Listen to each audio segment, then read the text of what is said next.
Yo, how's everyone doing? Another week, another episode.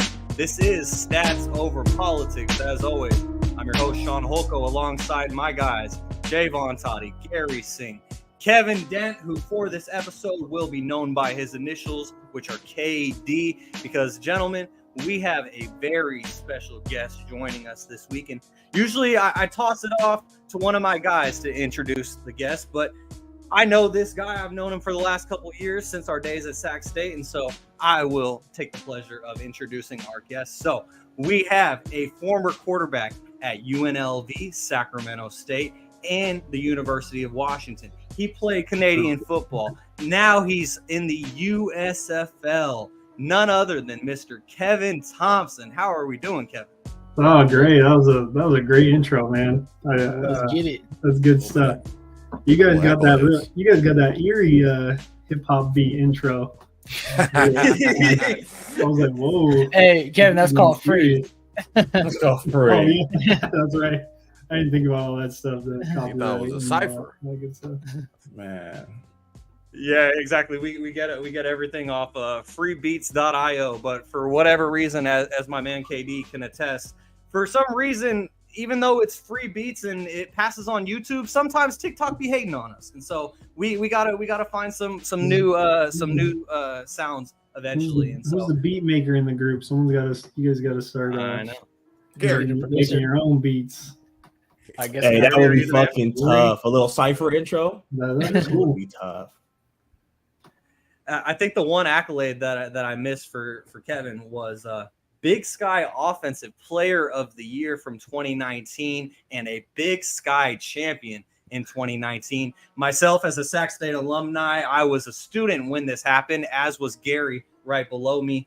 We were on the State Hornet together. That's where I got to know Kevin when he was on the football team at Sac State. And so it's a pleasure to have you, Kevin. We appreciate you joining us. And so let's just dive right into it because the people want to know, who is Kevin Thomson and what is he about? And so let's just take it back, as I do a better job producing. Let's put the star of the show on the main screen.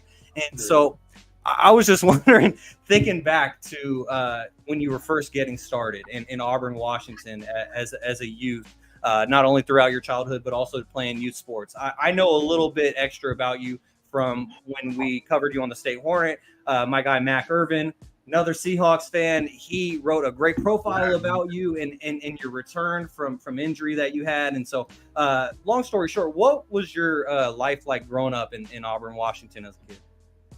I gotta say, you got the research down. A little shout out to Auburn, Washington. I feel like most people would just throw Seattle out there because it's the closest big city, but so no, it's great. I love Auburn, and the South Seattle area has been really good to me. And growing up, I just had your typical kind of sports kid childhood. Played everything growing up: football, basketball, and baseball.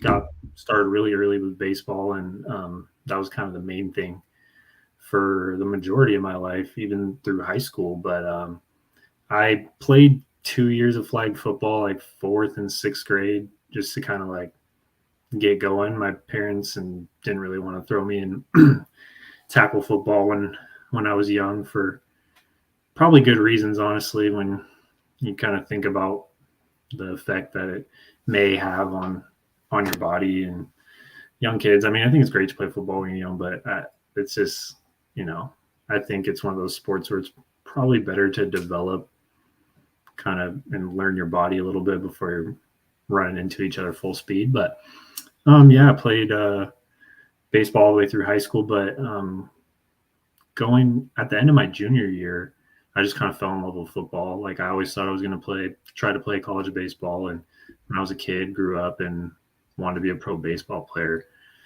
And then after my junior year of high school, even though we weren't very good, we were 1-9, and like that Auburn Riverside never had a great football team.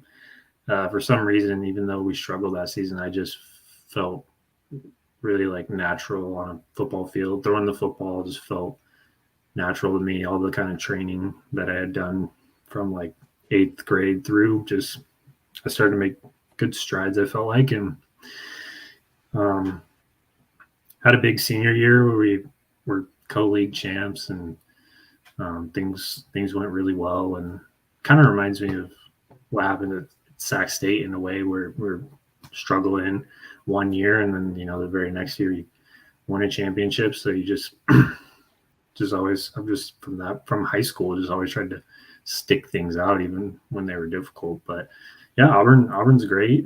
Just me and both, I have two older sisters. We all just played sports all the way through college, and so we were just a big sports family. Just parents were taking us from event to event, tournament to tournament, and all that good stuff. So my parents did a great job. Yeah, I'm very thankful. They're very supportive, and just gave me all the resources and then some that I could need to kind of get to where I'm at now and continue playing.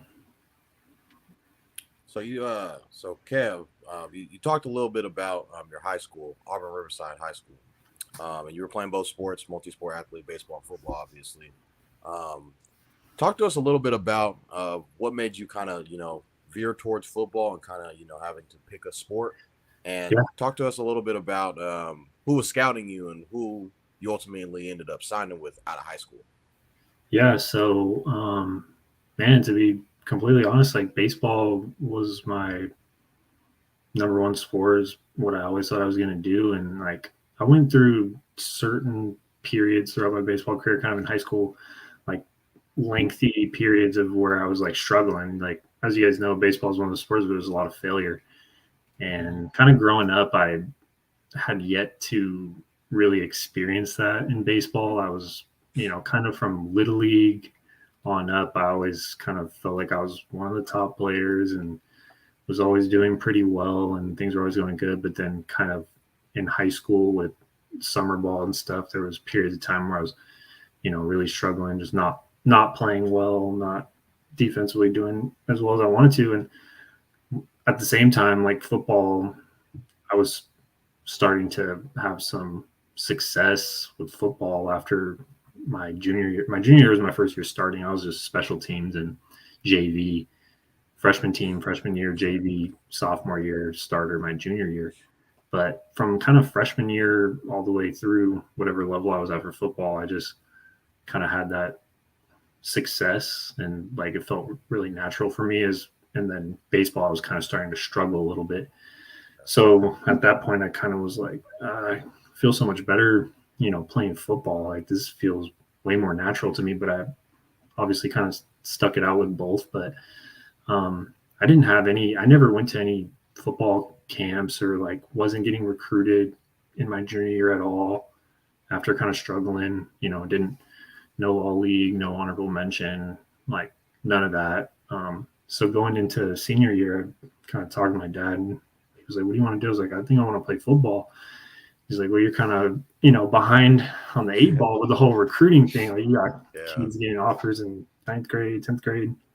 Yeah, crazy. So we just kind of we're like, all right, let's try to balance playing summer ball and also try to hit some of these camps like Eastern Washington and like Wazoo, WSU, and stuff like that. So I started to try to mix those in so that, some coaches could kind of see me, but I wasn't getting really anything. And then we went into senior year.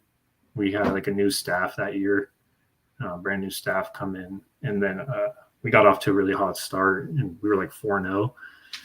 And I was playing pretty well. And I just randomly got a phone call one day from Coach Rosenbaugh, the OC at UNLV at the time. And he just offered me on the phone after starting the season 4-0. I had never talked to them, crazy. Never been on a visit, nothing. And then got that offer, kind of made that public. And then once you get that first one, this is kind of like the monkey off your back. Like you just start getting random phone calls, and people are like, "Oh, did we miss something? Like, we don't open the floodgates. We want this school to get this guy, because if we didn't recruit him, it'll look bad." So at that point, I got a few more, and then I committed to UNLV pretty early, just because they were the first team to show the offer, and they're very serious about giving me a good opportunity to come in and learn and develop. So ultimately, that's where I ended up. So, Kevin, you mentioned UNLV, and the researchers show that you never played a game due to injury. How did that kind of go from starting off your senior year, 4-0, you're getting all these offers, and then going into freshman year thinking you're going to be able to play right away, like you mentioned, and then getting hurt? How did that really mess with your mind state? Yeah, it was an extremely difficult time, but I think it was, in the end, it was a great learning experience, and everyone's got to go through adversity at some point. So I feel like the earlier you kind of struggle, the better prepared you are, moving forward with the rest of your life. So I redshirted my freshman year. Originally going in after camp, I thought maybe I'd have an opportunity to get some playing time, but after a few games into the season, they made the decision to redshirt me. This was obviously before they had that 4-game redshirt rule now, where you can play a little bit and still get a redshirt. So that didn't exist. If you took a snap, the redshirt was gone. So they kind of wanted me to put on a little more size and develop a little bit. But then they had got let go at the end of the season. Yeah. So new staff coming in for year 2 with me, and then everything was going well. I felt like spring ball, summer workouts, but kind of started to have some elbow pain in the right elbow, which I had actually been dealing with for a while, but it just kind of kept coming back. And then I tried to push through fall camp, and then ultimately when I knew I wasn't going to win the job, I decided to get my elbow looked at, and I had torn my UCL, so I got Tommy John surgery before the start of that season. So that put me out that entire season, that entire spring. And then I made the decision to leave UNLV after that spring. And then I actually sat out the following fall. I just came home to Auburn and rehabbed and worked. I actually wasn't in school at all. And then I didn't go to Sac State till the following spring, when I was kind of fully cleared from the UCL. Kind of same thing that Brock Purdy just had, but obviously there could potentially be varying degrees. For me, it took a while to recover, so it's actually impressive that he's able to throw so early. I was very surprised. I mean, that's great, but for me, there's no way. It took a while. Yeah, and I'm sorry, Gary. I just wanted to jump in real quickly to follow up on that, because Kevin, you mentioned how the elbow injury had kind of lingered for a while, and you were talking about earlier how you had baseball was almost your first love to start things off. And so do you think that it lingered at all from baseball? And then also on top of that, like the Tommy John surgery, that is a surgery that's known in baseball. And so how did you kind of approach that, taking it from a football mindset as well? Yeah. With the Tommy John, just like it's normally a baseball injury, I do think that I sustained the injury going into my senior year, like summer of junior year, going into senior year of high school. I was playing in a game and I made a throw to home plate and had this pop in my elbow. But it was kind of the summertime leading up to senior year of high school, so football season was rolling around, and so I just shut down for baseball for the rest of the season, and I just rested it for like a month and a half. I never went to the doctor. I never got it looked at. I was just kind of like a little bit worried. So I was like, all right, I'm not going to throw a ball until football season starts. Football season rolled around. I had no issues. But then when I came in as a freshman at UNLV, we threw a lot, and that was when they still had 2-a-days. And it was like a pass heavy offense. So I was getting a lot of throws in that practice, and it was hurting pretty bad at the end of 2 weeks in.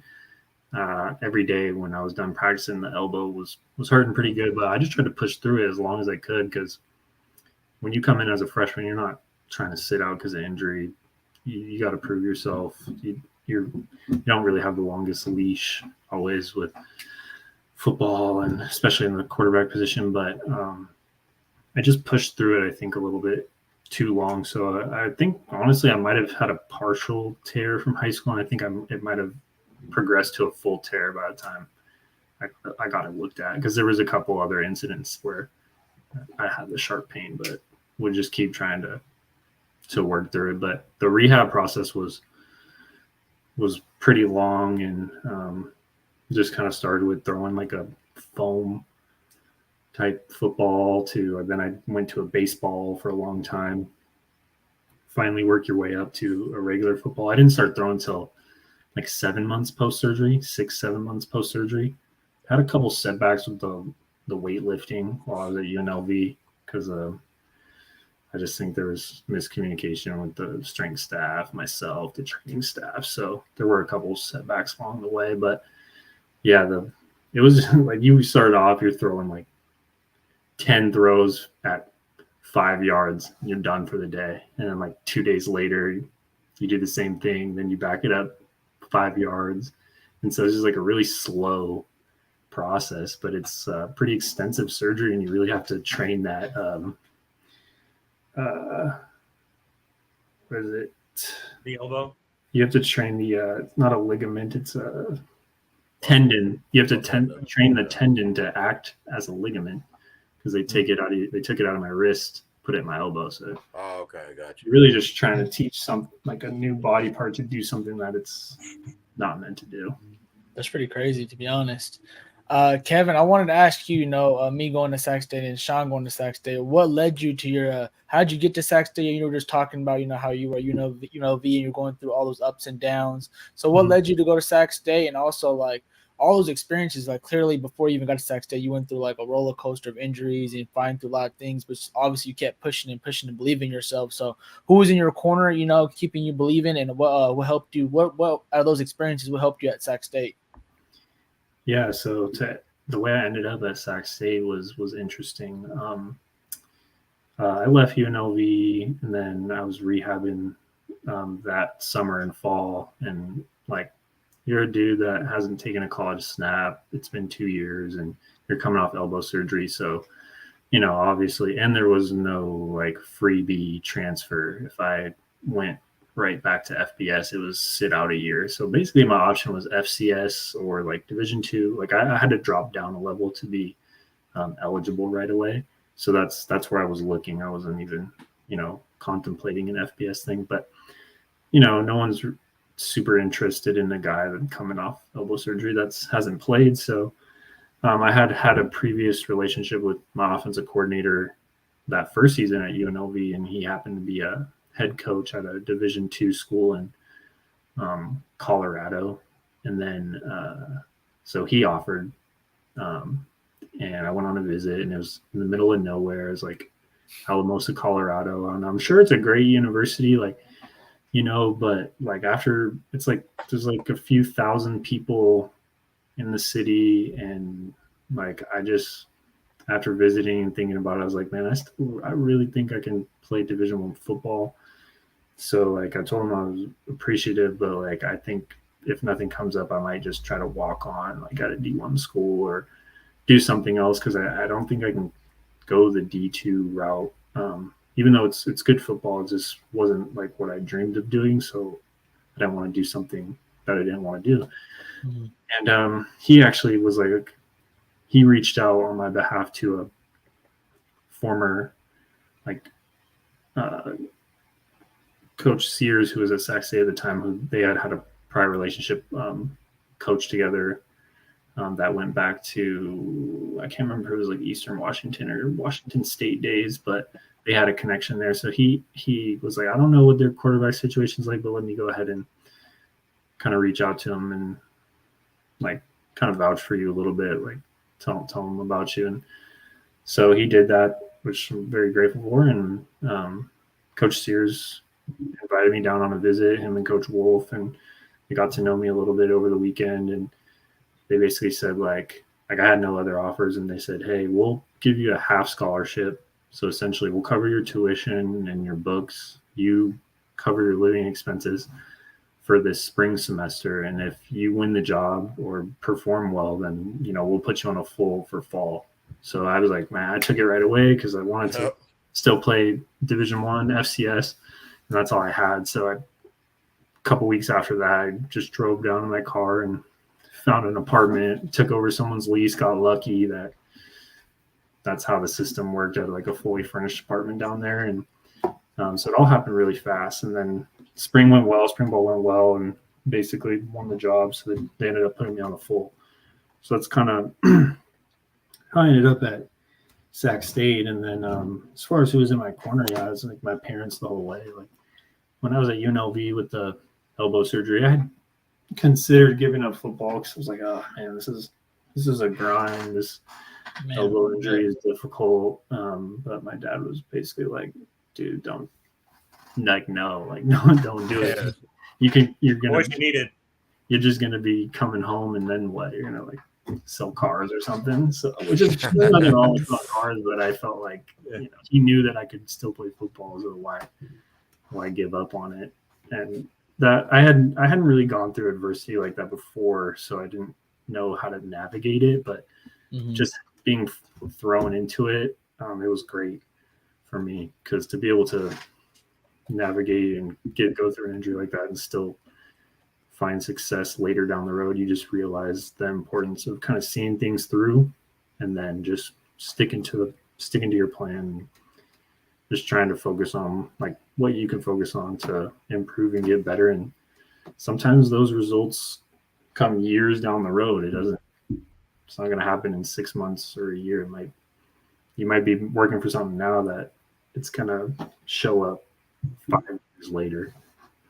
So I think that's a good lesson for everyone to learn. I think you guys could all agree on that. And that's something you just kind of learn with age and with experience. Like when you're in high school and you have no adversity because everything's great, you always have a roof over your head, your mom's always making you dinner. Like you don't realize those things. But then when you get thrown out there on your own, you're like, oh God, like it's difficult sometimes, but it's all just kind of part of the game. So I end up just looking at it as like a challenge. It's fun now. Like when things don't go your way, it's like, oh shoot, how am I gonna devise a plan to overcome this? So it just becomes kind of fun for me at this point. To be honest with you, that's a really good way of advice too, real quick, just to preach on his advice. I was gonna ask like what advice would you give, but you really just said just keep on pushing, and so that's a really cool thing to mention. Go ahead, Shaun. Yeah, everyone knows things are gonna, like, you might be going here now and then you're gonna hit a roadblock and you might go down this way. Everyone knows now that as we've gotten older, like it's bound to happen. So just, always just kind of be ready for it and try to train yourself to have the right mindset for when that does come. You're kind of prepared to take it on, but you just have to be aware that it's possible, like something difficult could happen. But you just kind of stick to the plan, like the present moment. And I know what I have to do on a daily basis to improve as a football player, because my goal is to just be the best football player that I can be a starting quarterback, professional quarterback. So it's not going to happen overnight. It could be this year, next year, 2 years, like 3 years. I don't really know. It may never happen, but I'm going to keep rolling with it. Keep pushing the positivity, man. It's going. Keep rolling with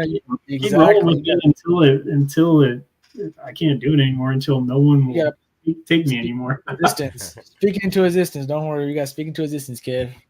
Go ahead, Shaun. And I'm so glad that you had your dad to be that inner voice that you really needed and to challenge you. Is just like you and I were talking about before we went live here on the stream. Like I'm pushing through some of the same kind of stuff right now with my journalism career, just trying to get started. And it's so much pushing through adversity and just kind of following up on that. You alluded to it earlier, but your start at Sac State, it's great that you got the starting job, but the team on the field, the record wasn't the strongest. Like I got to Sac State in 2016. My freshman year, I think the team went like 1-9. And the one game that I went to that year happened to be the one win that they got. And I think it was against like Northern Colorado or whatever. Next couple of years, they have like 4 wins. And I love Jody Sears. I always thought he was a really nice guy. Like when I was on the State Hornet and like we had our challenges for whatever reason it was, Jody Spears always showed me that respect. And so that's something that I always appreciated about him. And he was just always like a nice guy. Like I remember asking him a question like, so coach, how would you respond to this 5-game losing streak that you guys are on? And then I'll never forget his response. He was like, you're coming right out of the chutes. And he sounded like he's from the South, even though he's like a Washington guy. Yeah. And he does kind of sometimes have that little right? A little bit of Southern twang. I don't know if it's like Southern, but it's something. There's some influence. Maybe. I don't know. Is there any type of a Washington accent? I mean, you would be someone who would be able to test. Do you hear anyone with a Washington accent at all? I've only spent a significant amount of time in Western Washington. I don't know how they get down in Eastern Washington or where he was at, so I can't say for the East side. But I got you. We don't have much of an accent over here. For sure. And so like the point is that I always thought Jody Sears was a really nice guy, but at the end of the day, with him as the head coach, the team didn't win a lot of games. And so as the starting quarterback, like what was that like for you to push through that adversity? Because again, as we were talking before we got started, as the leader, like you're always about pulling up all the guys around you, and you realize that it's a team effort and it doesn't just end up with you, even though a lot of the responsibility does end up at your feet. And so just kind of what were those years like going through that adversity at Sac State before ultimately you did end up getting to the Holy Grail? Yeah. I mean, there was some good and some bad, obviously, in those first 2 years. But first I gotta say, like, I love Coach Sears. I mean, he gave me an opportunity when, no one else was going to give me an opportunity. I mean, I had to go in and earn it, and it wasn't given to me, but I'm very appreciative. And yeah, man, it's difficult to turn a program around. And in 2017, we were on the right track. That first year when I came in, we won 7 games, like a 7-4 is how we finished up, and qualified for a playoff spot, but we didn't get a selection. Even though I felt like offensively we were kind of on the upward trend and playing really well as a team. Those last 2 games, we had 5 wins, and we needed to win both those last 2 games to qualify for the playoffs. So I felt like going into playoffs, we might have been a hot team, but we didn't get it. And then going into 2018, a lot of hype, a lot of talent coming back, and we just didn't live up to those expectations and kind of went back to what Sac State kind of was before. And ultimately, like, I got hurt early in the season and missed a lot of time, so I got to take some responsibility there.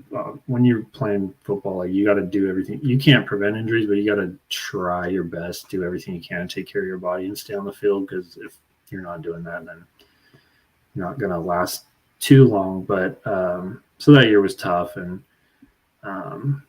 yeah, I struggled through those first 2 years through the ups and downs, just kind of learning how to be a starting quarterback in college football and trying to lead a team. And when I look back on it, there's obviously a ton of things that I could have possibly done differently to be better, but you don't really dwell, at least me personally, like, I don't dwell on the past, but you just kind of reflect and be like, oh, how can I take some of the things I didn't do and improve on that moving forward, with where I'm at now.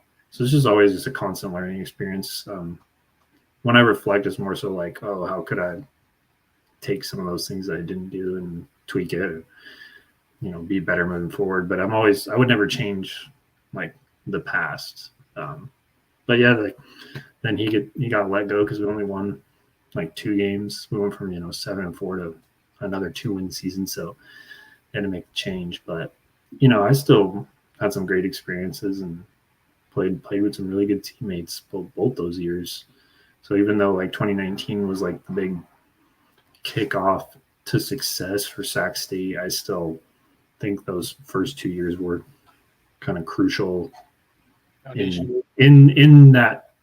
creating 2019. Even though we had a change in leadership, I still think those first 2 years were important for kind of building the foundation for that season. Even though we had new leadership, those learning experiences, I feel like I learned what I needed to learn to be a better quarterback and be a better leader for 2019.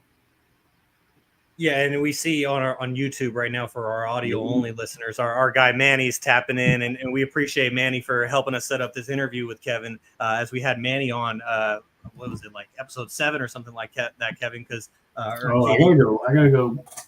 What other Sac State guys you got on there? I gotta go. We had Zach Chappelle from the basketball team on last week, but KD, Manny's the only other Hornet that we've had on from the football team so far, right? We're trying to line up Mr. as well. We'll have Mr. coming on soon as well. But yeah, so you gotta hit up Isaiah. You gotta hit up Henny.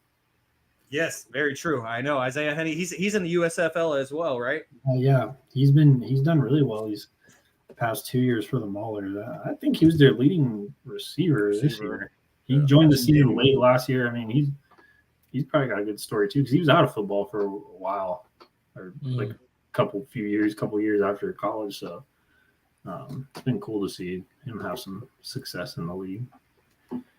Yeah, for sure. And I apologize to you and Manny for omitting 2017 because for some reason I just forgot about 2017 because I remember that how like we were all so hyped because we had a winning season at Sac State. Davis that year, so that was a big game too. That was a legendary game, and so I apologize for not retelling history correctly, but Manny's very right as he also brings up. All right, 2018 2-8, 17 7-4. Don't put my statistics in the chat from 2018. That's all. There you go. But even Manny, who was a leader on the defense, he even says injuries killed us, especially on the defense, and that's sports for you. And I just wanted to shout out a couple of our other YouTube viewers as we have Uncle Manny, which is Gary's uncle. He says, have a great show, guys. And then Tracy is Grandma Tracy. Shout out T. It was good to see you this weekend. And so Jaevon, you want to take it from here? Yeah, Kev. So we kind of already talked about those downs a little bit. 2018 injuries kind of derailed you guys. Troy Taylor. Let's talk a little bit about the guy. The man, the myth, the legend, kind of shifted the culture a little bit, getting a little bit of swag back to Sac State. So tell us a little bit about what it was like when Coach Taylor took over and kind of helped you out as a quarterback as well. Yeah, he did an incredible job, and I think he put together a good staff, and everyone was very collaborative. And I don't really recall too many like disagreements or scuffles between coaching staff and players. Like everyone was just kind of on the same page throughout the whole season. And it's obviously he came in with a very quarterback friendly offense where like he said it, I think pretty early, the way our offense works is like if the quarterback plays well, there's a very good chance like we're going to win the game. And if the quarterback doesn't play well, there's a good chance we might not win the game. So pretty good math there. Yeah, I was pretty excited about playing in the offense. I know he's a quarterback guy himself. So he did a really great job. He's got a really good football mind.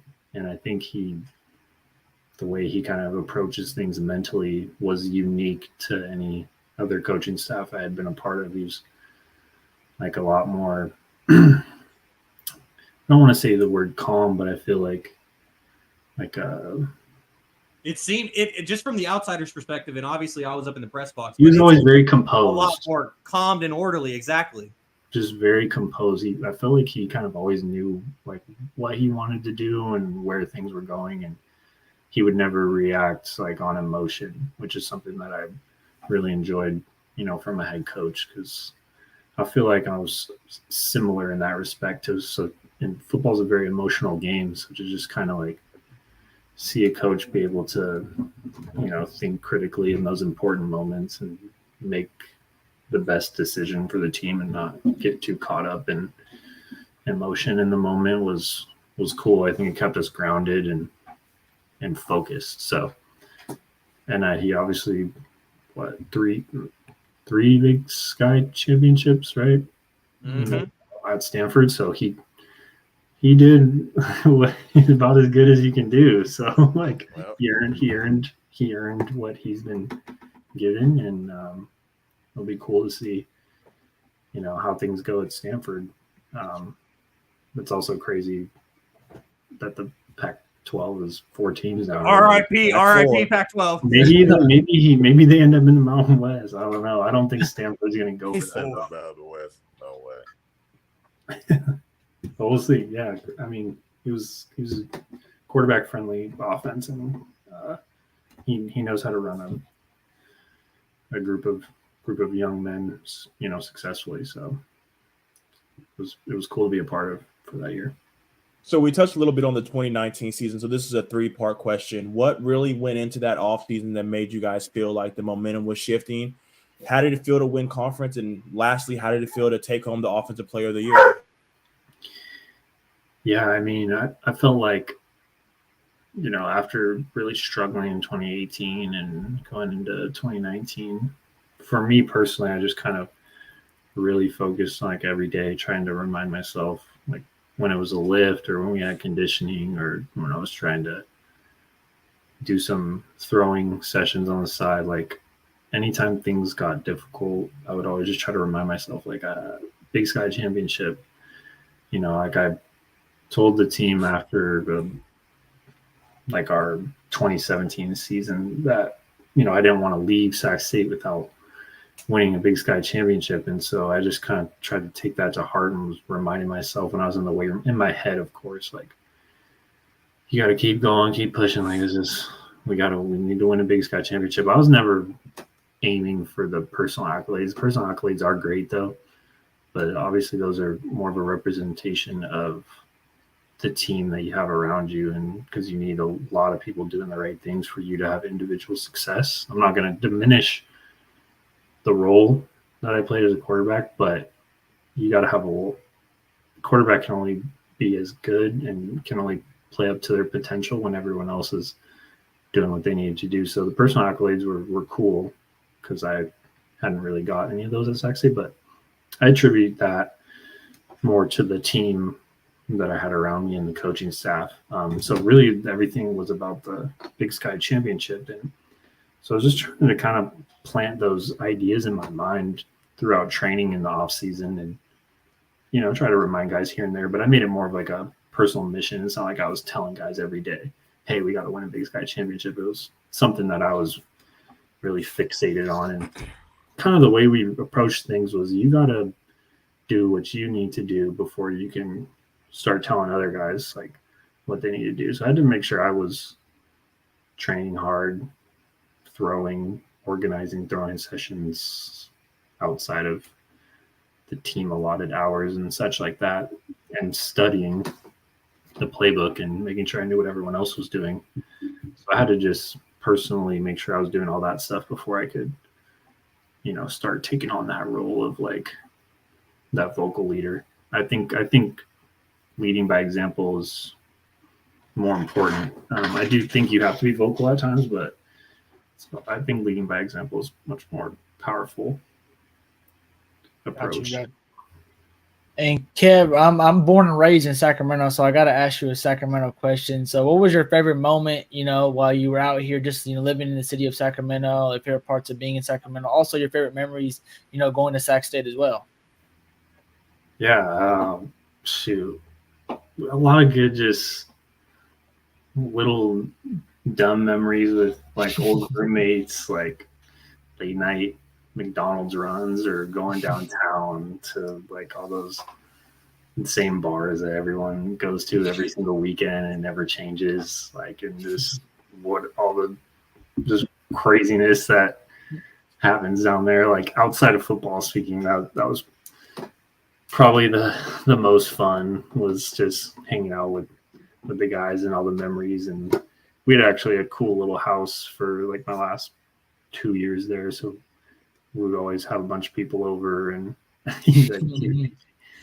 always have a bunch of people over and hang out. We had like a good backyard and, play games, all that good stuff. But another memory, I think after we won the Big Sky Championship, we got to go to the Kings game and like go on the court.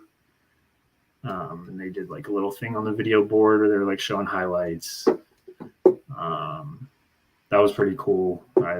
I'd never been to a Sonics game because the Sonics were like gone before I even got a chance to ever go to a game. Actually, I got the hat, so it's my campaign. Nice hat right there. That's my campaign to bring him back. So someone get you back. Just don't take our team. I don't even know who the mayor is, but someone out here do something.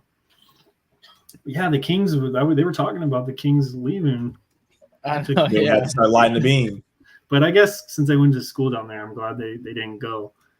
I think another cool memory was like after we beat Davis in 2017, we went to, oh gosh, I'm trying to remember that I don't remember the names of these bars really well, but with my roommates, we went to like one of the bars down Bar West.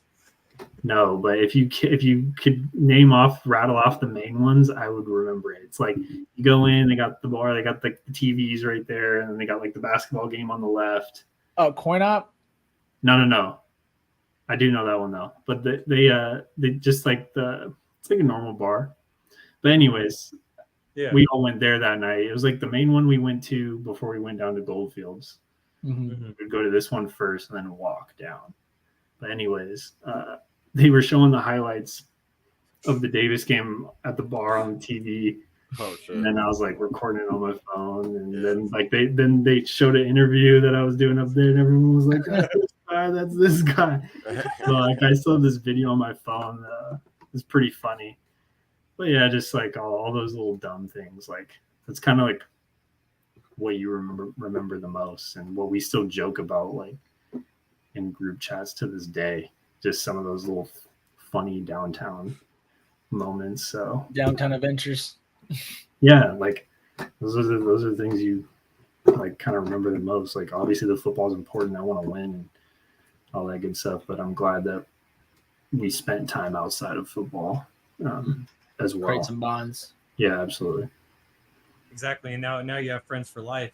And so off the field, something that I always appreciated about you from a journalist perspective, Kevin, is that you always made time for us and you always showed us that same respect that you would give to the Sacramento Bee or whatever other outlet that was out there. And so just, I know it's after the fact, but thank you, like genuinely thank you for that. And I speak for everyone on the State Hornet for that, that we just really appreciated that about you, that you were always willing to be a part of a story and stuff like that for us and just participate. And so thank you for that. But getting to on the field, my favorite memory of you from Sac State on the field was that 2019 Davis game. And I will never forget, I remember seeing the ABC 10 highlight like played on a loop of you sprinting down the left sideline, breaking away for that touchdown. And then once you got into the end zone, and I was standing in the back of that end zone, I was shooting photos for that game. And I got a photo of you just going like this, arms completely spread out. And like,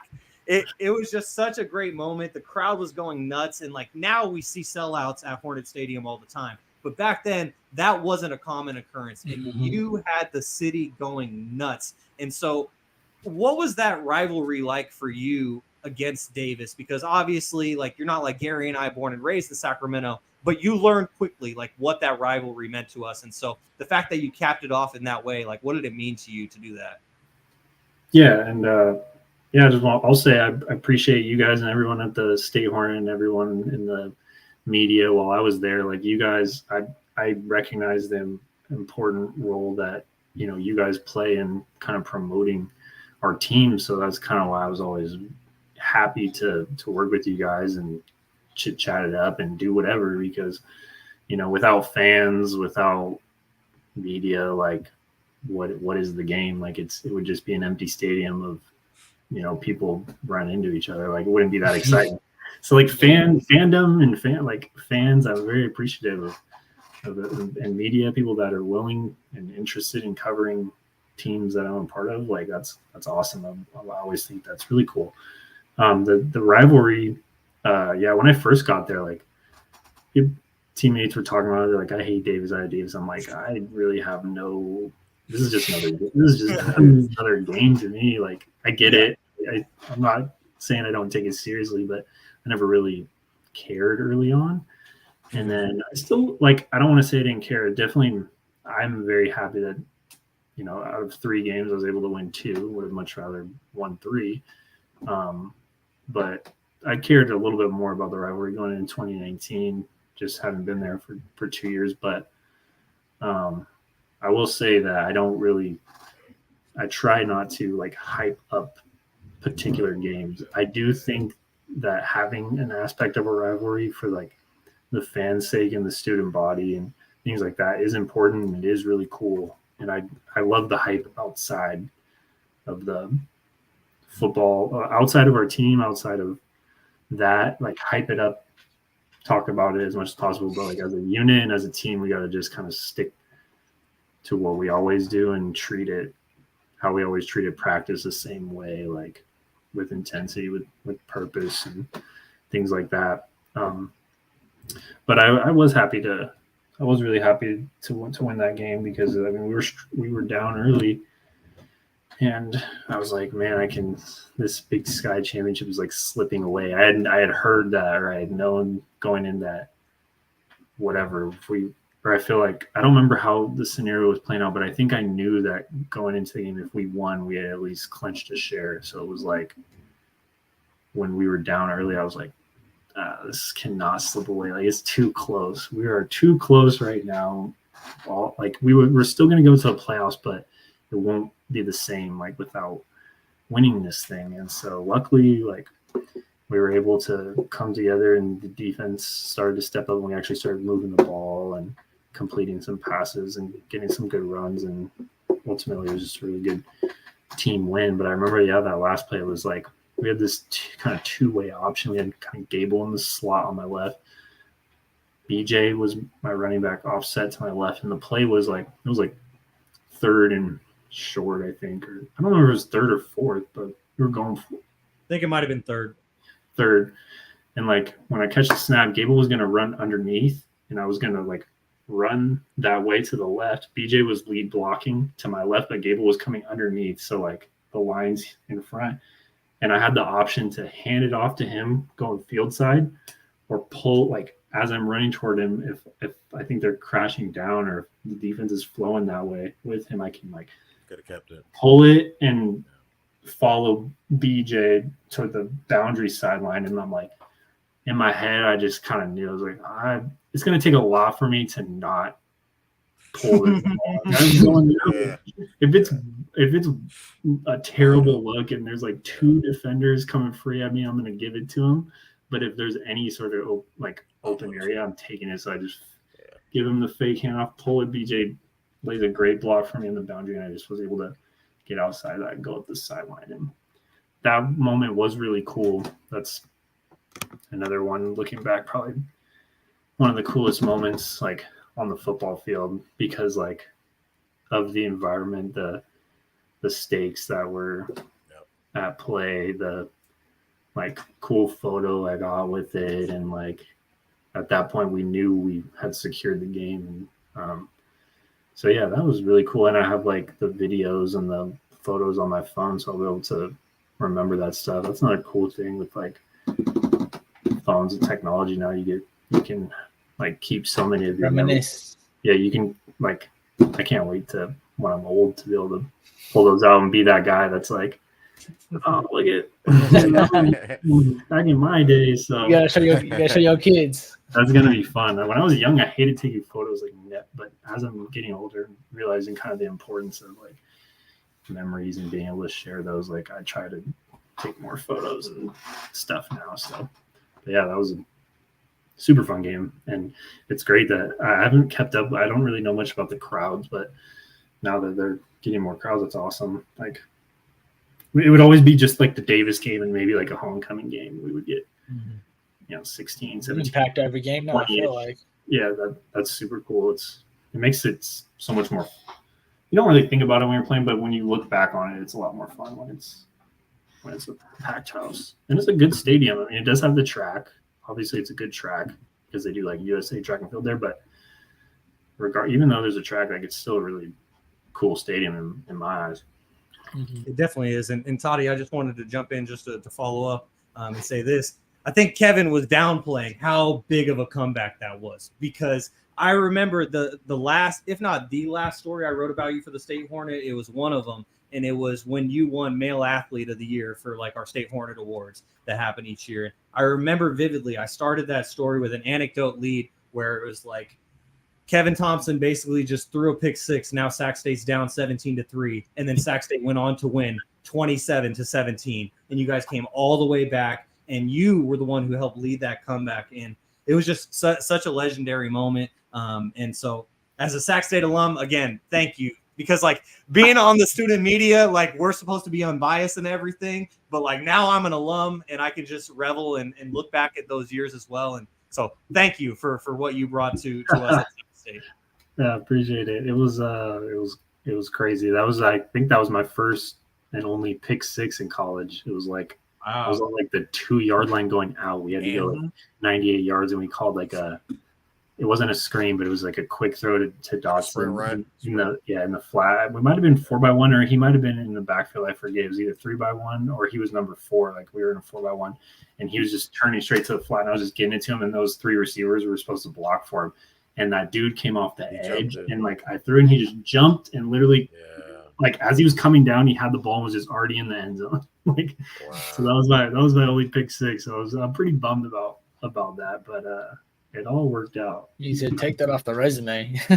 Yeah, legendary comeback. I guess everyone's gotta get one of those in. So yeah, go ahead, Vaughn. So Kev, we kind of talked through about Sac State, kind of the ups and downs, and then ultimately you go and win the Big Sky Championship. Talk to us a little bit about your transition to UW. I think it was around the same time when COVID hit too. So it was kind of a weird time for everybody, kind of, the world kind of shut down. So talk to us a little bit about your brief stint at UW. Yeah, such a strange time, like looking back on the beginning and first few months of COVID. Like, I don't reflect on it a ton, but every time something comes up where I think back, I'm like, this is just the craziest thing with, like, everything's getting shut down, gyms, like, public parks, like no one's outside. If you go outside, like I remember trying to go to Sac St and throw with my roommates, and like a police officers came out and were like, you can't be here. I'm like, dude, I play football here. Like we live together, like trying to convince them, and they still made us leave. But yeah, like COVID was the primary driving force of, what took me away from Sac State. Because I was turning 25 years old going into my senior year. I had those couple years back of eligibility plus the red shirt, but I got both those years back from the elbow. Yeah.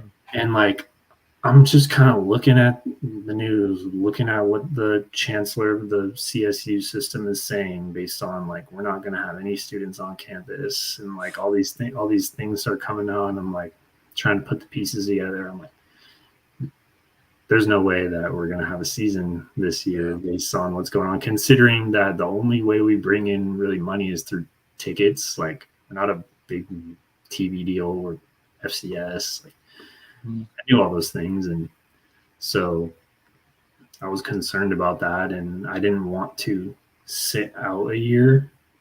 Like, I wanted to make sure I was playing like when I was 25 years old as a senior in college, so that I could go attempt to play pro football the next year. Like, there was no way I was going to come back for another season after that following fall. And so, like, as it started to get closer to, like, it was like June, and things weren't looking good, I just ultimately made the decision to pursue like other FBS big school options, because I had a good feeling that there was enough money involved to where they would not sit out a college football season. Like, it's just the way the world works. When there's enough money involved, like, you find people. Was NIL going around? People change their minds. I don't think it's started yet. Or so I'm like, not yet, Vaughn. Yeah. I'm like, I'm gonna hit the transfer portal and see if I can, one of these big schools, there's a fit for me, because I need to play this year. Like, I can't sit out. I had to make that difficult decision, and I was fortunate that Washington reached out right away and offered me, and I just jumped on it, because it's like, I'm coming back home. I get to see my family kind of during these like uncertain times where things are really weird, and I don't really know like who's susceptible to being sick or like being affected by this. So you want to be kind of home because of that. But I mean, my time there was good, other than leading up to the season. I did sustain a significant injury, which essentially knocked me out for the year. like 2 days after training camp was over. But other than that, like everything was going great, and I was really excited to be playing. And originally they had shut down, the Pac-12 had shut down too, but then there was I think like Justin Fields was like the Big Ten and the Pac-12 shut down, and there was enough pushback by like Fields and other people, and they were like, okay, we're gonna do like a 6-game conference only schedule. So I was really happy that worked out, because when that shut down, I was like, oh man, like there's no way.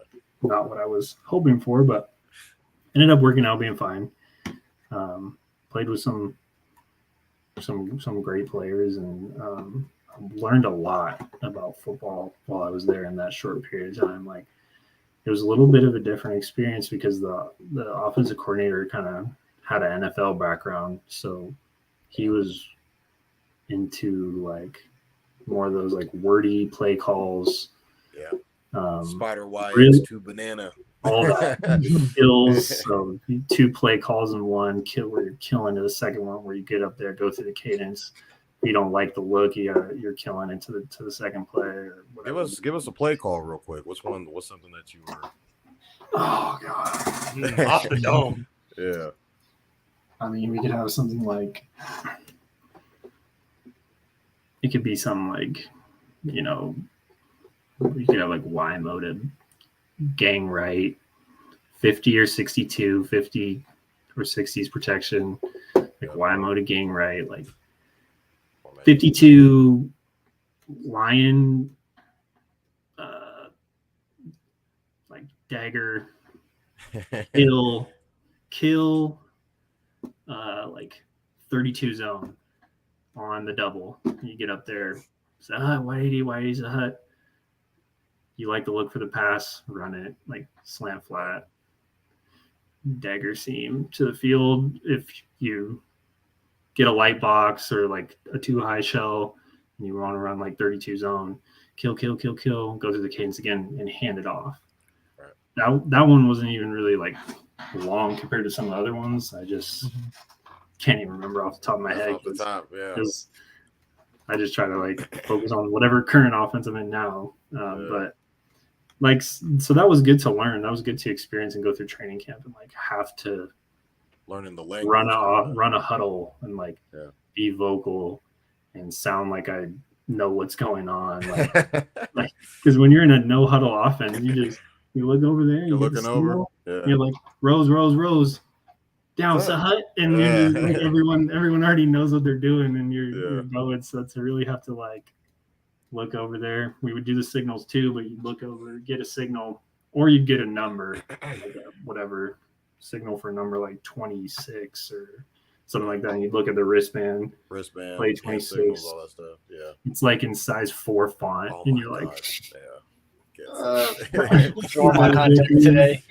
Read it out, and then you're trying to like visualize the play as you're reading it, because if you just read the words and then break, then you go up there and you're like, oh shoot, what did I just say? That makes sense. It's definitely a lot more cerebral, but it was great to experience that, because from that point forward, I felt so much more confident about running out of the huddle when need to. And like, as far as pro football goes, like you have to do that. There's no way around it. So I don't think you have to run a pro style offense, obviously, to be successful. Like you can pick it up pretty quick, but it does help to be able to have done it before going in, I think, a little bit.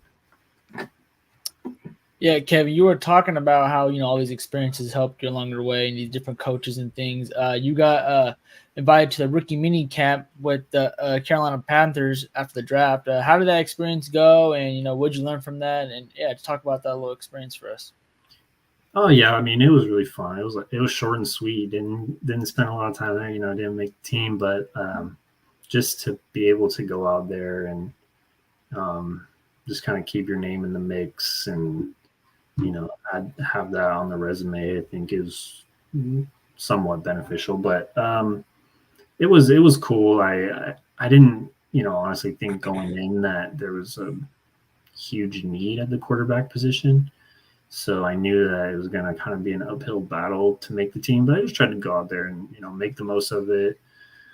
try to show off the arm, do what I could, run like we were getting the play calls and going out of a huddle and using the different cadences and the kill stuff. So they did give us like a whole playbook for 3 days worth of practices. So it was good to have to like really buckle down and like just grind away at that for a few days, like in the hotel room in your free time. But it was cool to just kind of like see how the meetings go. It was COVID, so they were doing some makeshift stuff with like, we were doing meetings on our iPad, but we were in the facility, but we had to be in separate rooms. Like on our iPad. So it was like, and we had to wear these like sensors on our arm that would detect when you were, because you had to stay a certain distance and away from. Oh, that's tight. And if you like 6 feet away from you were wearing one, if I walked up too close to you, both our sensors would turn red, and it was like a warning to like get away.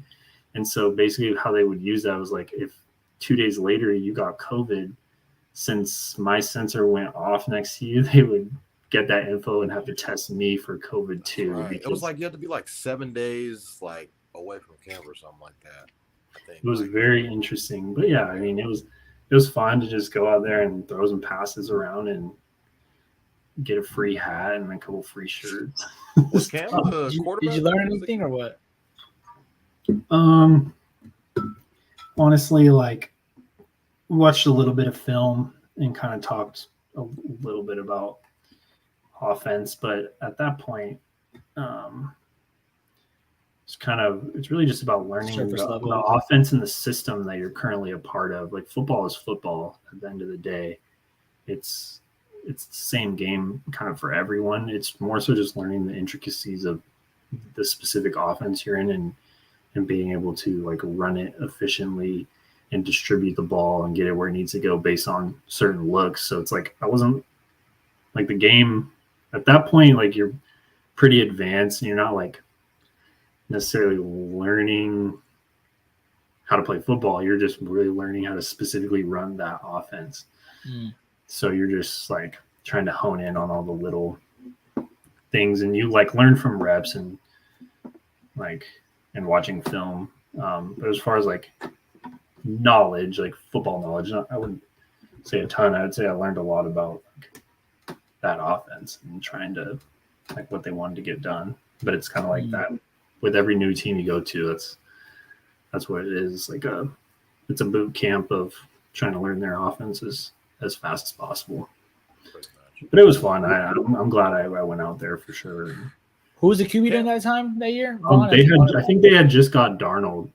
Okay, that's what they got. So there was Darnold, there was Will Greer, there was they had Tom. They had 4. They might have like this guy named Tommy Stevens, who was like a tight end. That when Baker was there too?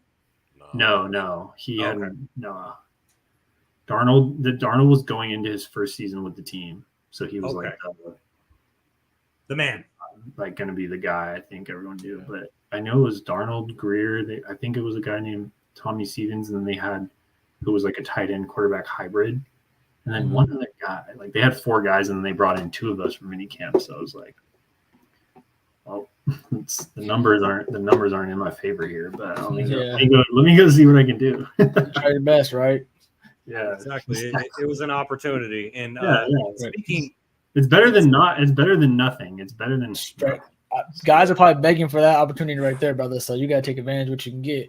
Yeah, for sure. It was cool. Like I like seeing new parts, even though it was such a short period of time. I love going to. I had never been to North Carolina. Obviously, I got to get a full tour of the stadium, kind of walk around. They had like a minor league baseball team. I was right next to the hotel, and they were playing games, lighting off fireworks. And there's a bunch of people out and about. So, like, I love being able to go to new places and that I had never been before. Football's been able to take me to like all different states, all through Canada.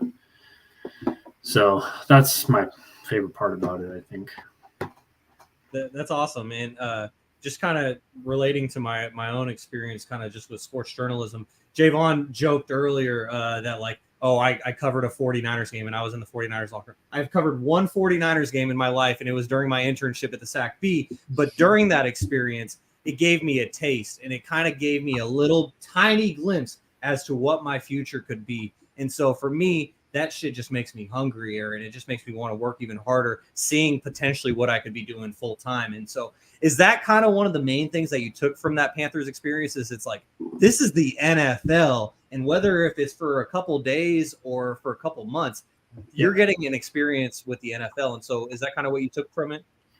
Oh yeah, pretty much 100%. Like to a T, what you just said. Like you don't necessarily have full control of the decisions that are going to be made. Obviously, the better you play, the more likely you are to get an opportunity to sign a contract.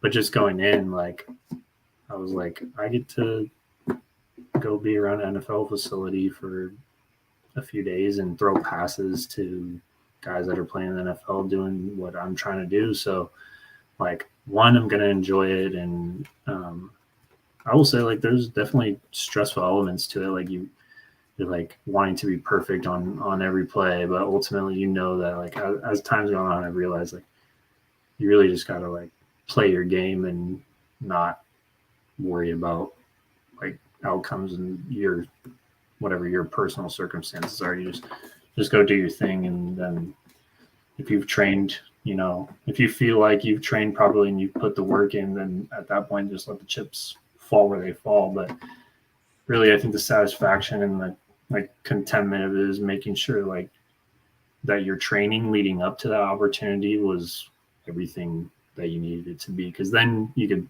sleep easier knowing like I didn't really shortcut it. Like, yeah, I didn't make the team, but I didn't shortcut like my training. I don't regret anything. So, but yeah, definitely checking out, like seeing all that stuff. You're like, man, I would love to be here. I'm like itching to just play. But I think where I'm at now is like, yes, the NFL is the ultimate goal, but just playing professional football and being like earning a starting quarterback job is really like what I'm focused on in this current moment. And then like not looking too far ahead into the future, just one step at a time. That's where I'm at right now, is like, how can I become the best football player possible and earn a starting quarterback job? And even if I don't earn the starting quarterback job, making sure that I'm continuing to improve to where when the numbers call, like you're ready. I'm ready. Like no excuses. Doesn't matter if you're not getting the reps in practice or you didn't play all season. Like when the opportunity comes, you just go make the most of it. So we're still plugging away at it. Shaun, Absolutely. So talk to us about you know, you leaving UW, going to the Canadian Football League, and then ultimately landing in the USFL, playing for the Philadelphia Stars. Just talk about that transition. You already talked a little bit about how football is kind of taking you a little bit all over the world, you know, from different states to different countries. So just get into a little bit of detail about what it was like playing the Canadian Football League and how you ended up landing into the USFL. Yeah, so like when I was at UW, and even though we had a shortened COVID season, they were like, "Oh, everyone's getting an extra year of eligibility." The coaching staff and came up to me and they're like, "Hey, like, are you coming back? Like, do you want to come back next year?" And I was like, "Man, I haven't even really thought this through." But they're like, "We'd love to have you back." And I was like, I was out basically all season with an injury, and do I want to come back and do the whole off season the college football off season is a lot different than it starts in like December. Like they have full control of your life. Like you're in school, you have to be here like all day. Like they're running you into the ground. Like and I had been doing that since 2014. Like I'd had my fair share of college off seasons, whereas like, for example, now like in these leagues in the CFL, even the NFL is the same way. It's like it's on you to be in the best shape possible when you show up for camp. So you have a lot more freedom with your time, and like your training, you can train like when and how you want to train to make sure you're best prepared. So it's like I don't have to be up at 4:30 in the morning to go condition in freezing cold weather anymore. I can like go condition at this time. I can go lift weights at this time. Like so I was like, yeah, I'm going to be 26. Like I'll hold off on. I'm just going to try this pro football thing. And I'm not trying. I don't want to do college football anymore. Even though it would have been cool to come back, because I think it would have been like my 8th year eligibility, and I don't think anyone had that at that point. So that would have been cool, but Trailblazer. I'm like, nah. Let me just. This 7 was enough. I had enough of this. It's ready. I'm ready to either see if I can be a pro or not, and then move on if need be. But so took a stab at the mini cam, didn't make it, and then the BC Lions, like toward the end of their season, had reached out and offered me a contract up there. So I was able to go up there and learn a few games and kind of like get a feel for how things work up there, and then. So I was there for like the last 4 or 5 games of the 21 season. And then that off season, I was like, I'm really going to get into this playbook and try to really prepare for this 2022 season, the CFL, and try to make the most of it when my numbers called. Nathan was our starter, and he's with the Jags now, the Jacksonville Jaguars. But Nathan was our starter, and he was a great player. And so he was the starter going into the season. I was essentially like trying to earn the backup spot. And it was just a crazy learning experience. Like, it's a whole different game, 3 downs with all the motioning, 12 on 12 instead of 11 on 11. Like, a lot of special teams, a lot of different kicking aspects. It's really interesting. And the challenge was very challenging. It was very mentally like taxing at some times, but it was also really fun. Like, looking back on it, that game is super fun. I was very appreciative of the time I had up there. But in the my first preseason game, going into that 2022 season, camp had been going really well.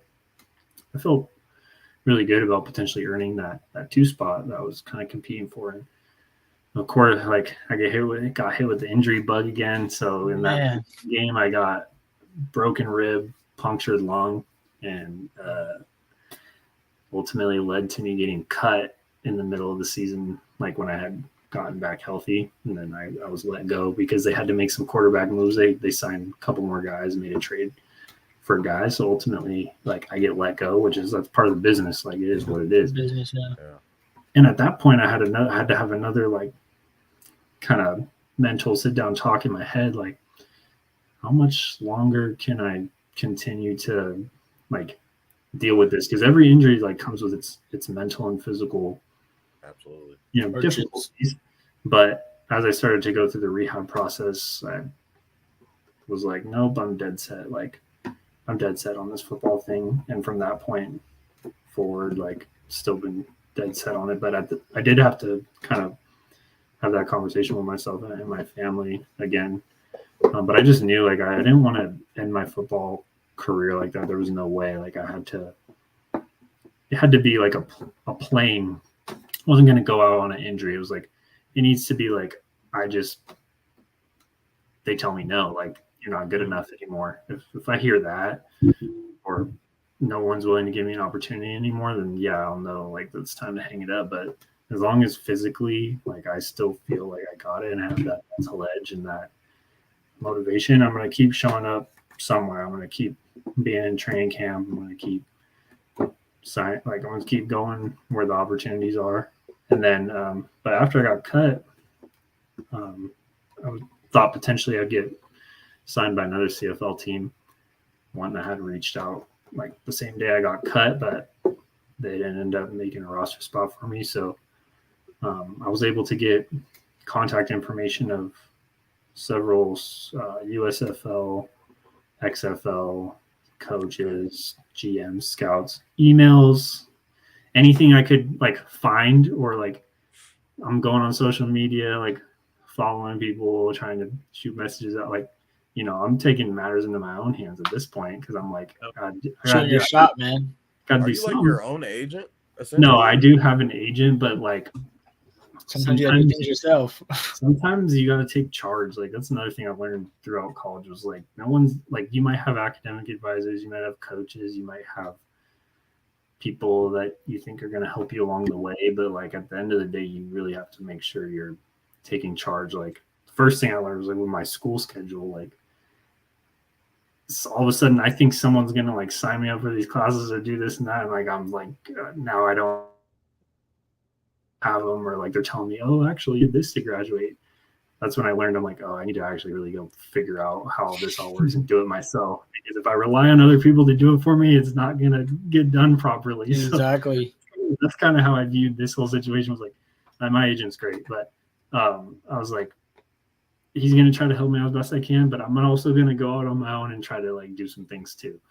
So I got phone numbers and like I put together a resume, essentially a resume of like my college football career, where it's like got accolades and things, and it's easy with links to film on my YouTube that you can like easily get to, and I just send them out. Boom, easy to read, easy to look at, easy to click the links and see the film.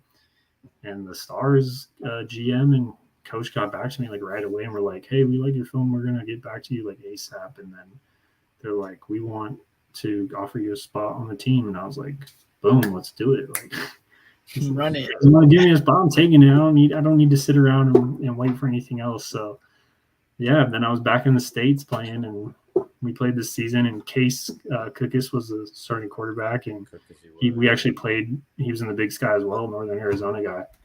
So and we had met previously, like at the end of the 2019 season at the awards ceremony in like Frisco.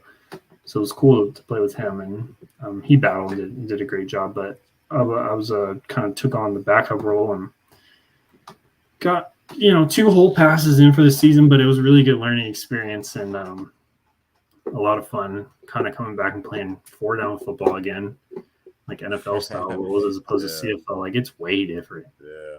But I love this kind of the challenge of trying something new. And so, yeah, that's where we're at, still under contract there. And current plan is to go back there and play again next season unless, something changes. But it's pro football, like things change like that. So, but that's kind of how I ended up there. A follow-up question real quick, Kit. What's like I'm curious, I didn't really watch Canadian football too much, to be honest. So like what's like the major differences if you were telling some, regular NFL fans like us, like what were the major differences you could see, maybe like watching it different from playing it? Like what are the major differences you see? Yeah, I mean, if I really got into it, like there's some things that you'd think are crazy, but that's more on the special team side, so it's not like as relevant unless you're strategizing for the game. But offensively speaking, the big differences are 12 on 12 instead of 11 on 11. So you got that extra defender back there. You got the longer field. So it's like 110 by 65 wide instead of like 54 or whatever NFL. So wider and longer. The end zones are 20 yards deep instead of 10. So the goalpost is in the front of the end zone. And the end zones are 20 yards deep. So you got a lot of when you're in the red zone, it's not condensed. Like they always talk about that in football, like college football, pro football. They're like, it's condensed field down here. Like you got to go make your decisions quicker and you have less room to work with. And there's more defenders in a condensed area. So the windows are tighter. But no, in the CFL, it's like you can run your whole offense down in the red zone, basically. 3 downs instead of 4 obviously is a big one. So sometimes there can be a lot of punting, which I think is one of the main things that probably draws people away from it, or makes people lose interest, is if offenses are struggling, it can be punt city. Tough. It can be tough to watch a bunch of punts. So I can see why people don't like that, but the Canadian fans are really adamant about keeping the game the way it is. They're very traditional. So, I mean, I respect that. And then you have to still have 7 on the line of scrimmage, but everyone else can get a running start to the line of scrimmage before you snap it. Oh. So they can go in any motion they want. They can just come this way and go all the way back. They can run in front, go behind, and even the people the receivers on the line of scrimmage, they can work down the line. They have to stay on the line, but they can work up and down it. While those this is all pre-snap, that could do all this. Pre-snap. So you start the cadence, ready, and you send them with your hands like this. That tells the guys start running forward, and then you time up the snap to where you're snapping it when they're right behind the line of scrimmage. So it's I basically could a only big adjustment imagine. for you.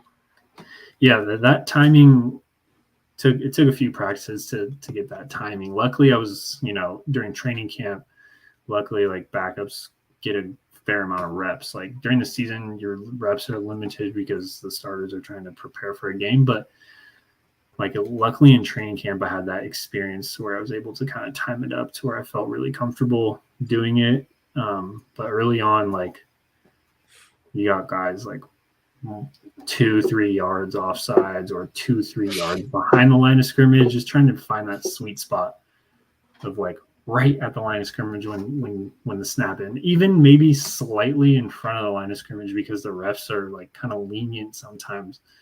Like they'll let it go. Like when it looks like it should have been a like offsides on the defense or on the offense, like they'll kind of let it go, because obviously they want to promote offense a little bit, just like the NFL, it's more. Yeah, like all these leagues now, right? Yeah, they want Especially when you have one less down. Yeah. I will say sometimes, like when in a defensive battle, it's tough to watch those games because you're just like, man, can someone score some points here? Yeah.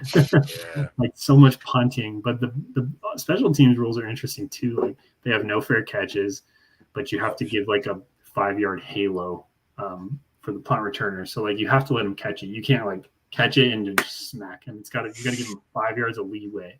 Okay. So that it So you're just waiting for him, probably. Just waiting. Encourages a return on every play. You get one if you kick it out of the back of the end zone on a punt, or the team doesn't return it out of the end zone on a missed field goal, it's a point. Oh shit. So like if I miss a field goal and their guy catches it and tries to run out of the end zone and we tackle him, we get a point. Or if I miss a field goal and it goes out of the back of the end zone, we get a point.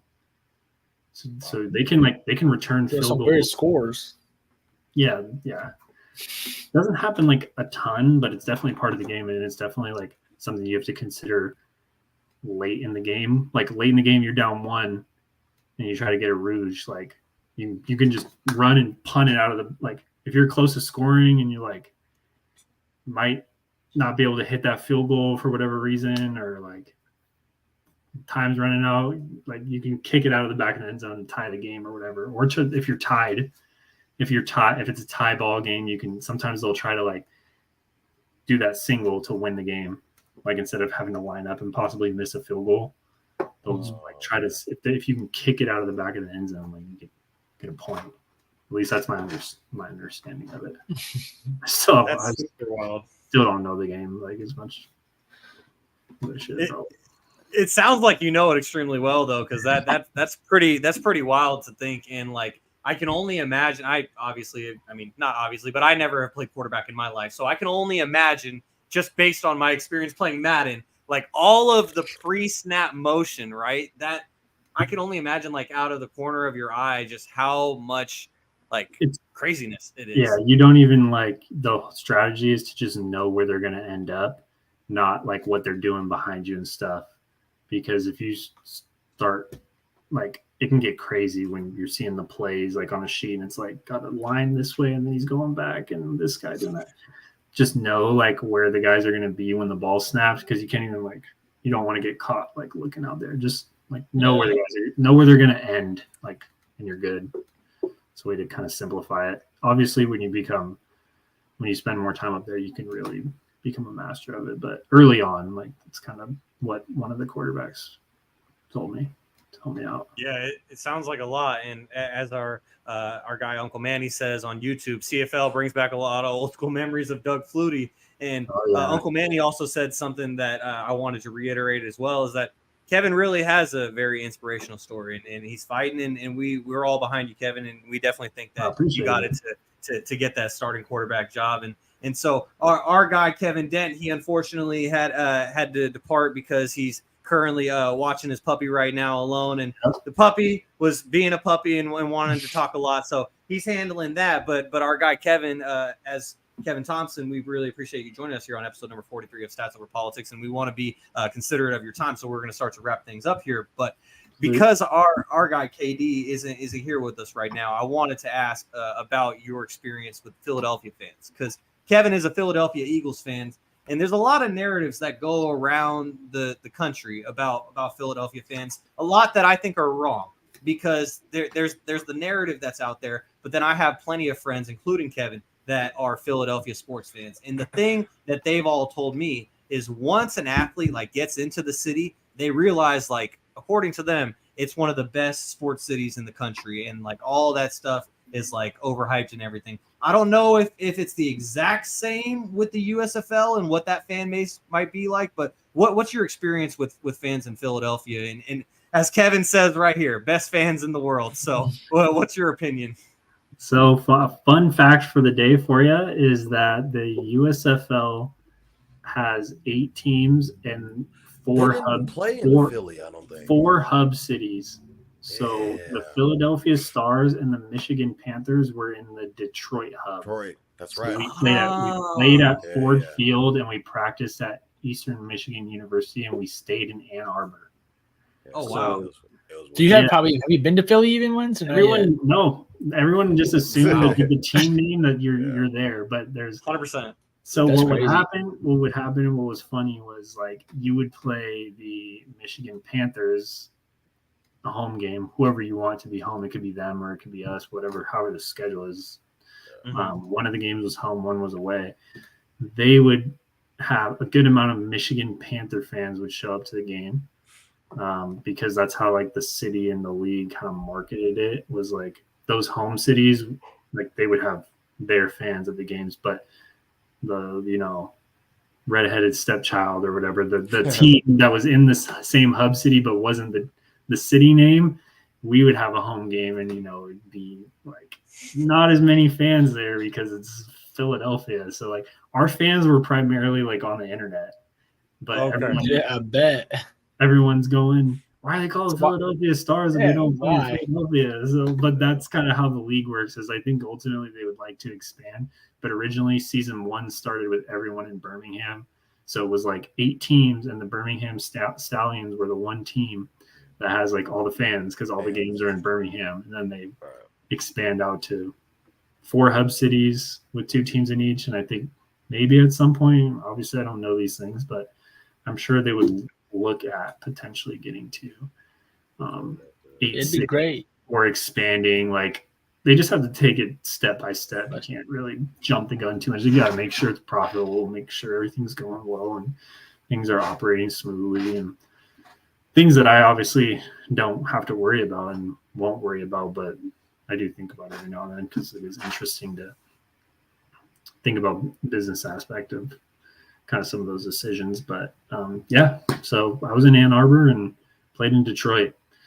Ann Arbor's cool. It's a very laid back college town. It was like summer break, so like it was dead, but it was like a nice small little college town to walk around and like hang out in on our free time. So I didn't really explore around Detroit too much because I was living in Ann Arbor, but playing in Ford Field was fun. It was cool. Just being like we were talking about earlier, just being in an NFL stadium. Like, you're not in the NFL, but you're playing in one. You're like kind of getting a taste of what it could be like at some point in time. So it is a lot of fun. It's pretty cool. That's wild. Yeah. Thank you for educating me on that. Go ahead. No, literally everyone that I've ever talked to about it, just like, they say, how was Philly? I was like, actually, yeah, you just gloss over it. Yeah. You just assume that they're playing in the city that they're all. No, that's fair. That's a very fair assumption. I'd probably do the same thing. Yeah, I know, right? Hopefully they can get into all these cities that they're naming their teams after. But I was going to ask you real quick, as a USFL player, how has it been, the first year? What's your perspective? How the league's been growing? You on the player side, what are some maybe positives that you've seen from the league so far? And also I was going to ask, like, I was looking at their Instagram page earlier, they're really like promoting like players that are signing to the NFL too. So do you kind of feel like it's I was always wondering when they were coming in, restarting the league up, were they going to aim for being, like you said, like trying to compete with the NFL, which we always know is really tough, or they're really trying to be like a feeder system too, like maybe like a G League is kind of the NBA. So what's your perspective, how the league's been the first year and how you kind of see the league going forward? Yeah, just my guess, I really have no idea, but my guess is early on, like, the thought processes were aiming to feed these guys into the NFL. Like, these are it's a cool like spring league concept so that you kind of have football year round and like fringe NFL guys, so it's good quality, and just kind of like for those football junkies, like football's like big in America, like people love their football here, so they kind of saw a market for it, I think. And so probably originally is gonna like their goal is to just feed guys to the NFL, but like shoot, I don't know how things are gonna look 5-10 years down the road. They may have a different vision for it, but I think they knew that you can't like jump right into that vision of being your own league that's competing with the NFL, especially when you're talking about money. Like they're just in a whole nother world when it comes to money. So you really got to like work your way up to something like that. You got to make sure like everything's going smoothly with the TV deals and with just business, all the logistics of running a league and getting games played and like turning profits, hopefully. Like obviously that's what they want to do, but so yeah, I don't know what the long-term vision is, but it's fun to play in. It's cool. Like it's great. Like I'm thankful that it exists, and I know a lot of the other guys are grateful that it gives them more opportunities to like potentially get to the NFL. And you've seen some of the guys like from season 1, the first season, that have had success and even been like all pros that have played in the league. So just like if you think about it, that like some of those guys, they may have never gotten another opportunity in the league, and now they're turning into all pros, and that might translate into multi-million-dollar contracts. Like it's changing their lives like forever, and these leagues didn't like exist before. So it's just really cool that we all have more opportunities now. It's not just NFL and CFL. There's like a lot more opportunities to continue on your dream and to try to make it happen. So it's great. Like hopefully, I hope it's successful and continues to grow, and nothing but positive things to say about it from my end in that short season we had. Yeah, man. Shout out to the Stars. They definitely gambled on some USFL this match. Hey, we had to do like a training, like a little employee training before training camp, and like they were saying, like it was like that first season it was like generated like 250 or like 500 million from like the gambling, and I was like, holy cow, people are gambling. Half of it was for Jayvon. The gamblers, bro. They're gonna be locked in on anything. You're kind of going in blind. Like there's not a whole lot. Like you have no idea. Like it's not like college tape. College tape. Looking at college tape. They're looking at rosters. There's a lot that goes into it. You're grinding it out. That's amazing. I don't know how people make those decisions. Kevin, bets and things of that nature, but I got to stay away from it, so I can't. Yeah. No comments on it. Leave it to Jaevon. Get you, Joe. No comments. So we were on the subject of football. The NFL recently came out with their top 100 list. Kind of wanted to get your thoughts on who you think your top 5 quarterbacks in the NFL are currently. Ooh, tough. Well, we know number one is. I think Mahomes sits on the throne. Yeah, it's pretty safe to say. Like, one, his statistics are great, but a quarterback, even though you got people that will get up on the internet or whatever talk shows and say like quarterback wins isn't a stat. Like a lot of people make that argument, and correct, it is not a stat. But a quarterback is always going to be judged on like wins and losses of their team. Doesn't matter how well they play. Like you look at like Stafford, like when he's in Detroit, like I mean, yeah, he's got like a cannon for an arm, but he's in like Detroit and they're struggling. But then he goes to LA and wins like a Super Bowl right away, and now he's like, one of the top guys now, or during that time. And so winning is important. So like Mahomes, top 5. Shoot. I mean, I personally, even though he had Joe, I'm going to put like Josh Allen, Joe Burrow probably right up there. Yeah. But like my top 5, even though Aaron Rodgers like had a bit of a down year, like I'm still gonna throw him in there because like It's pretty good. I'm an Aaron Rodgers fan. So like I like watching him play. The way he throws the football is like I like the way he throws the football. And I seen you like Russell Wilson. Do you got some confidence in me this year or what? I just like I like what he did in Seattle, and like I do like Russell Wilson. I think from like a leadership standpoint, like what he was able to do early on in his career in Seattle. Obviously, like last season was crazy, and he got just torn apart. And That's right. In the media, that's one of the several things, but. So I think like it probably got hard for some people to root for him, and like there's definitely a lot of people around this area kind of rooting on his downfall. But like, I mean, I have always like liked what he did for the Seahawks, so I'm always. And I honestly, I thought he was gonna go in and tear it up. I was one of those people that was like, man, I don't know, Seattle. Yeah, I don't think they did the right thing. Russ is a winner; he's gonna go in there.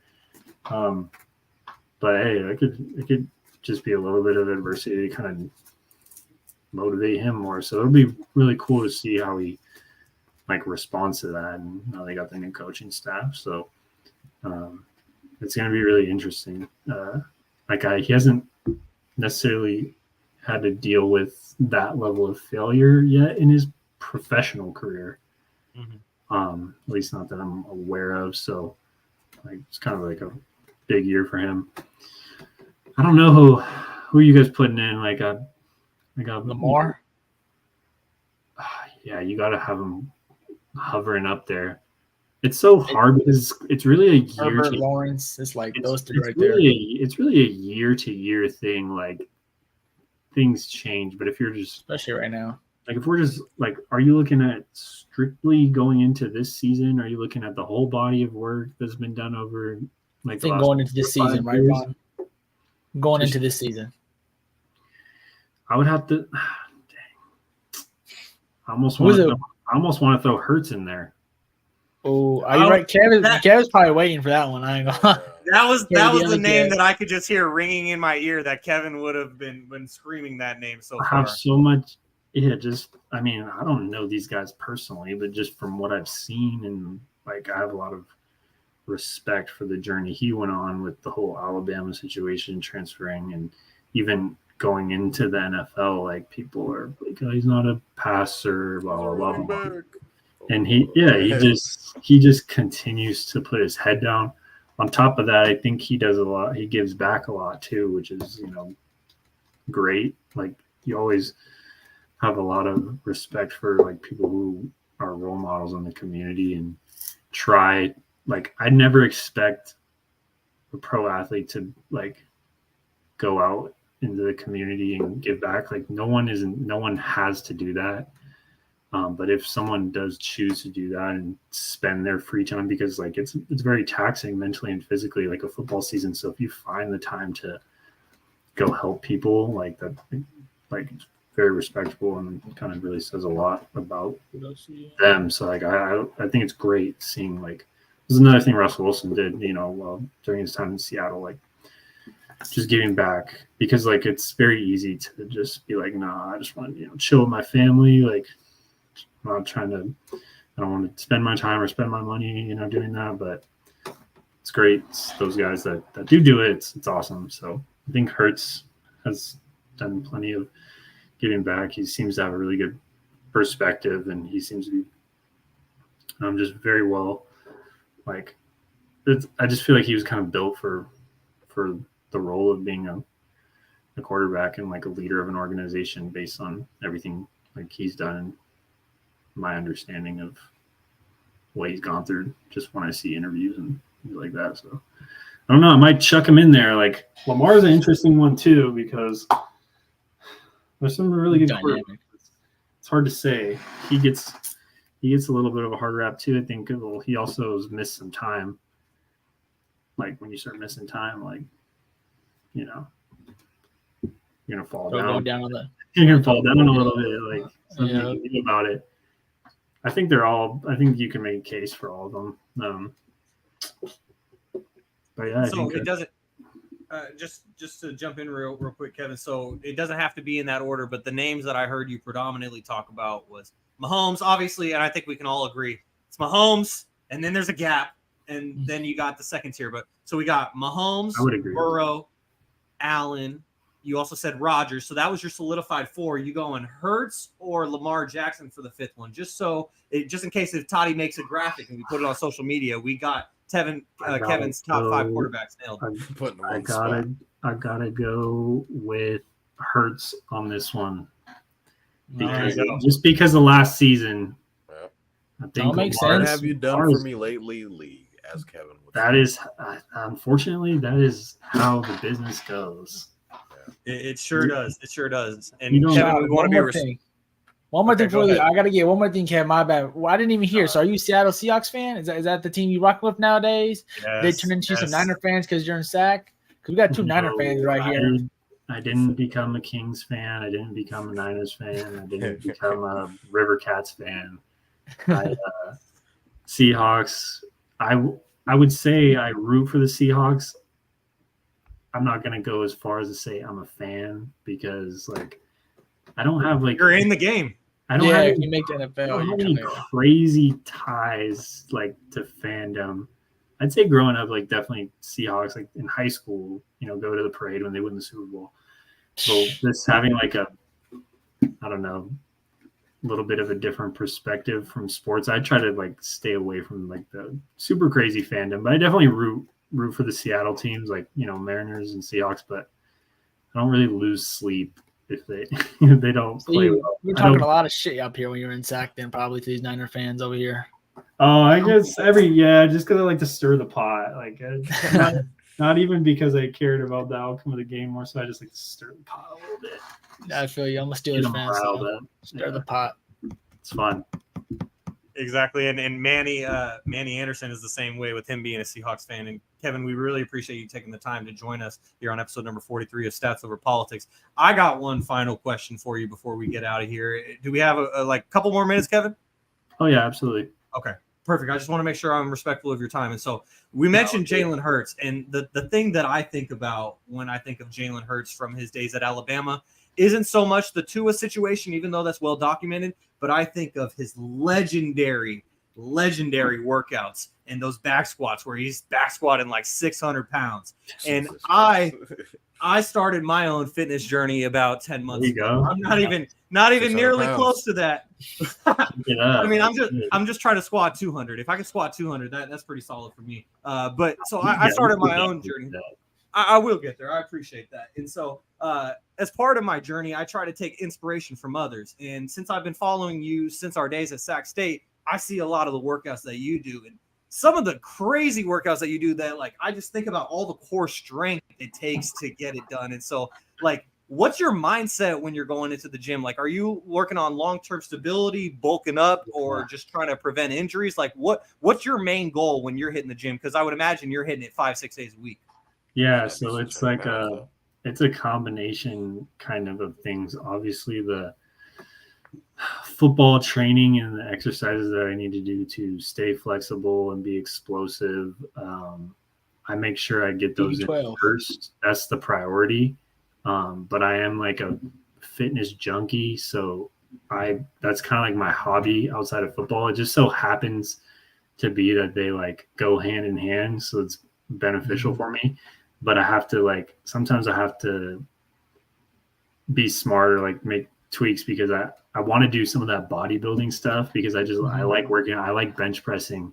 I like back squatting. I like bicep curls, all those bodybuilding stuff. But I have to make sure it's not affecting my throwing, and I have to make sure all my the fast twitch and the explosive training is the priority. I can't get too tight. I think going into my first training camp in the CFL, I got a little bit too tight, and ever since then I've really kind of focused my training more on really fast stuff, explosive med ball throws. Yeah, things hip drive and turning, trying to simulate football related things within my lifts, which has really helped with like just kind of opening up like my low back and being really flexible now. And that ultimately has led to like more strength gains too, the flexibility, but it does take extra time. So I'd say it's really a combination. Like sometimes every now and then I'm going to like mess around and do like a 225 rep bench for fun, just kind of like I'm at the combine. But I try now, I've been really trying to focus on doing more like the proper football things so that my body is healthy. Like I'm gaining strength and flexibility and explosiveness, but also being smart and like taking care of myself and making sure that it's not affecting my throwing, that I still feel loose and good with my throwing motion. So yeah, I love working out, like, you know, sometimes 7 days a week, even though I try to force myself to take a rest day, but it's like kind of my main hobby. So. But it's interesting trying to navigate like the whole quarterback aspect and lifting too, because like I am trying to gain some weight. Like, I mean, right now I'm, 210, like a solid 210, and I feel good where I'm at, but I'd love to put a little bit more size on the legs and be like 215, maybe 220, as long as I'm moving well and like not slowing down or like not having to be fat. So yeah, it's just an ongoing process. Like it's just been a constant learning process, like the whole training thing. And I just try to like take bits and pieces of things I've learned from college and pro day and with a friend of mine that's done some of my training programs. So just taking bits and pieces and then figuring out what works best for me. But yeah, man, keep it up. Like, I love fitness. So I always support people that want to get into lifting and doing all that stuff because I think it's fun. So, and there's good benefits to it. So keep it up. Keep you healthy. I appreciate that. Yeah. And my mom, she's a master fitness trainer. She has been for 15 years, but I just never took advantage of that resource. And so now I'm getting advice from her, working on my body. At a gym? She worked at 24-Hour Fitness and was a master trainer there for 13 years. And now she has her own training company called Your Fitness Genie. Shout out to my mom. Awesome, and so, it like, that's the thing that's really been like the thing for me is like, I wanted to work out to feel better, to look better, but it's truly been a lifestyle change mentally and physically. And I encourage anyone to get into fitness if they have the time and the resources to do so. And I'm glad that you feel the same way. Dude, yeah. I mean, I'm sure early on it feels like you feel more tired. Obviously, you're like, but as it becomes more of a habit, you start to like see that it actually will increase your energy. If done kind of with proper like diet and hydration and making like, obviously you can't go like 3 hours straight of killing yourself, but you mix in an hour like weight training, maybe with a little cardio and like proper diet, hydration, you see like it actually increases your energy. Like you get done and you're like, whoa, like I feel like I can go do stuff now. Mm-hmm. Like you might, like it might, some people might think like, oh, I don't have time or I'm going to be too tired or this and that. But like, as it becomes a habit and you're taking care of your body through like the hydration and nutrition, then you actually gain energy from it, which is cool. And I think that's where people see like the lifestyle change at that point. Most definitely. Kevin, I could not say enough great things about you, man. Thank you so much for taking the time to join us today and for all the great insight. We really appreciate you. Yeah, thanks for having me. It was nice catching up with you. I appreciate you guys having me on. Keep doing your thing. Good luck with the journalism. I'll definitely stay tuned in to see what you're doing. So it's great to hear from you. Appreciate you, Kev. Keep doing your thing, man. Keep working for that dream. Yeah, absolutely. You guys too. All right. Catch you guys later. Yes, sir.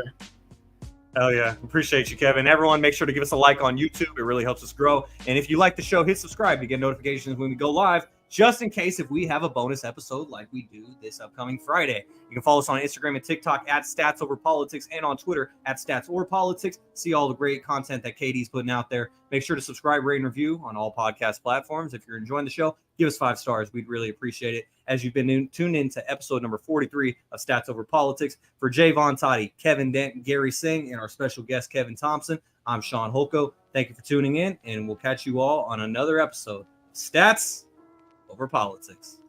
Peace.